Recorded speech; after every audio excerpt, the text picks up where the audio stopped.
দেশ ও বিদেশের সকল মুসলমান ভাই ও বোনদের প্রতি সালাম, সালামুন আলাইকুম। বিসমিল্লাহির রহমানির রহিম। আল্লাযীনা ইউমিনুনা বিল গায়বি ওয়া ইউকিমুনাস সালাতা ওয়া মিম্মা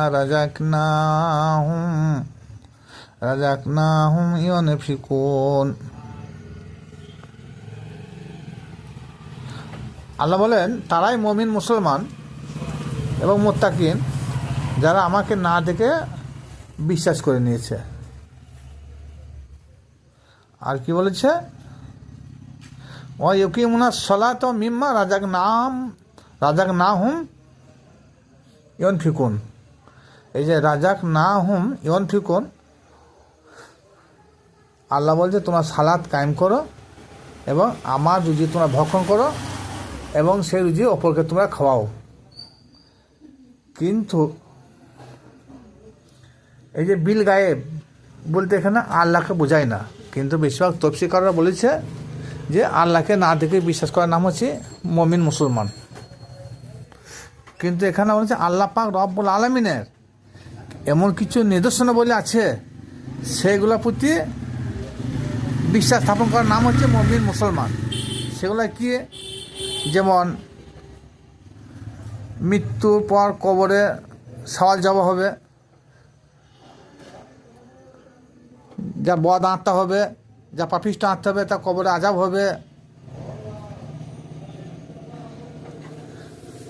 তারপরে কবরে ফেরেশতা এসে জিজ্ঞেস করবে মান রব্বুকা, মান দীনুকা, মান নবিয়ুকা। এগুলো কিন্তু শুনে বিশ্বাস, কিন্তু দেখে বিশ্বাস নয়। কবরের আযাব না দেখে বিশ্বাস, জান্নাত না দেখে বিশ্বাস, জাহান্নাম না দেখে বিশ্বাস, মৃত্যুর পর পুনরুত্থাপন করা হবে সেটার পর বিশ্বাস। এমন কিছু জিনিস আছে সেগুলোকে দেখা যায় না, কিন্তু সেগুলোর প্রতি বিশ্বাস করে আমল করতে হবে। যেমন হাসর, মিজান, পুল সিরাত, হাউজে কাউসার কি, এগুলো কিন্তু আমাদেরকে না দেখে বিশ্বাস করতে হবে, চোখে দেখা যায় না। কিন্তু যারা বলেন যে আল্লাহকে না দেখে বিশ্বাস করার নাম হচ্ছে মুমিন মুসলমান, সেটা তা নয়। কারণ এরপর দেখুন সূরা ইউনুস আয়াত নম্বর 7 থেকে 8, এই আয়াতে আল্লাহ পাক রব্বুল আলামিন বলেন, যারা পার্থিব জগতেই আমাকে সাক্ষাতের আশা করে না, দুনিয়াদারি নিয়ে ব্যতিব্যস্ত, ছেলে মেয়ে নিয়ে ব্যতিব্যস্ত, সংসারে নিয়ে ব্যতিব্যস্ত, আমার নিদর্শনাবলী সম্বন্ধে তারা বিস্মিত, তাহারা অর্জন করেছে কি জানেন? তারা কি অর্জন করেছে? নরকানল বা জাহান্নাম। তাহলে এই সূরা ইউনুসের 7 থেকে 8 নম্বর আয়াতের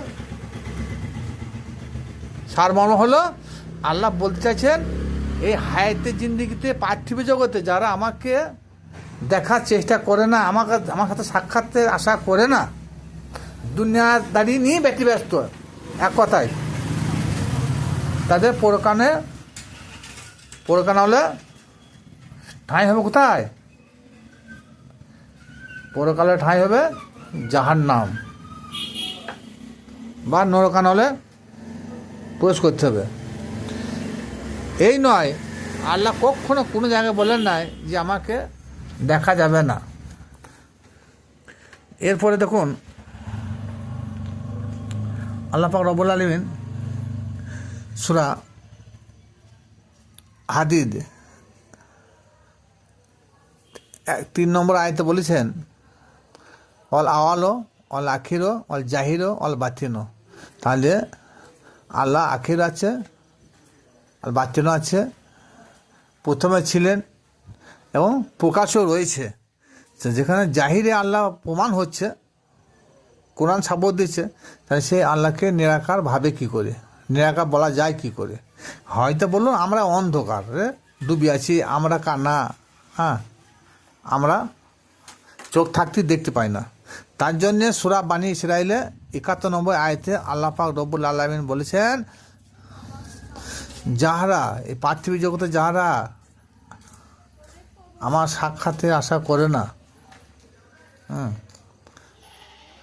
তারা দুনিয়াতে আমাকে দেখার চেষ্টা করলো না, আমার সঙ্গে সাক্ষাৎ হলো না, তাদের কবর থেকে হাসন পর্যন্ত তারা কানা হয়ে উঠবে। এখানে কানা বলতে দিন কানা। তাহলে এখান থেকে বোঝা গেল যে আল্লাহ তার রসুলকে যারা দেখেও দেখে না, তারা হচ্ছে কানা। তাহলে এই কানা হচ্ছে দিন কানা, কারণ চোখ রয়েছে অথচ তারা দেখেও দেখে না। তাহলে সূরা বনী ইসরাইলের 71 নম্বর আয়াতটা হলো মান কানা ফি হাজিহি আমা ফাহুয়া ফিল আখিরাতি আমা। এই দুনিয়াতে যারা অন্ধকার থাকলো পরকালেও তারা অন্ধকারে থাকবে। সুতরাং আল্লাহ এবং তিনার রসুলকে যারা দেখেছেন তারা অন্ধকারে আর থাকবে না। সুতরাং এরপরে কোরআনে বহু আয়াতে আল্লাহ প্রমাণ করে দিয়েছেন যে আমি তোমার ঘাড়ের শিরার মধ্যে রয়েছি, আমি তোমার ভিতরে রয়েছি, তুমি যেদিকে তাকাবে সেদিকে আমাকে দেখতে পাবে, আমি তোমার মধ্যে রয়েছি, তুমি কি চিন্তা ভাবনা করো না। এরকম অনেক আয়াতের নিদর্শন বলে আল্লাহ পাক রব্বুল আলামিন তিনি ফরমাইছেন। তাহলে আল্লাহ পাক রব্বুল আলামিনকে কখনো গায়েবী আল্লাহ বলা যাবে না। হ্যাঁ, তিনার কিছু এমন কিছু নিদর্শনাবলী আছে সেইগুলোকে না দেখে বিশ্বাস করার নামই হলো ইমানদার মুমিন মুসলমান।